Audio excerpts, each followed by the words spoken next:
ბათუმში საერთაშორისო ფესტივალი ჭადრაკში შავი ზღვის დელფინი მიმდინარეობს. სპორტული ღონისძიება ბათუმში მეცხრედ ტარდება და მასში ქართველ მოზარდებთან ერთად სომეხი და რუსი მოჭადრაკეები მონაწილეობენ. შეჯიბრი 4 ასაკობრივ ჯგუფში ტარდება 65 მოჭადრაკიდან 40 გამარჯვებული გამოვლინდება. თითოეულ ასაკობრივ კატეგორიაში 5 მონაწილე. ფესტივალი 21 აგვისტოს დასრულდება. ტურნირის გამარჯვებულებს თასებთან და სიგელებთან ერთად ფასიანი საჩუქრები გადაეცემათ.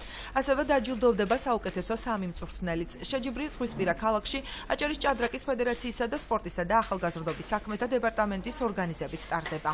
ტურნირი მიმდინარეობს 4 ასაკობრივ ჯგუფში. 8, 10, 12 და 14 წლის ჭაბუკები და გოგონები ღებულობენ მონაწილეობას შეჯიბრებაში. გამარჯვებული ბავშვები გამოვლინდებიან სულ 40 მოჭადრაკე 4 ასაკობრივ ჯგუფში, თითოეულ კატეგორიაში იქნება 5 გამარჯვებული. ისინი დაჯილდოვდებიან მედლებით, თასებით, დიპლომებით და ფასიანი საჩუქრებით.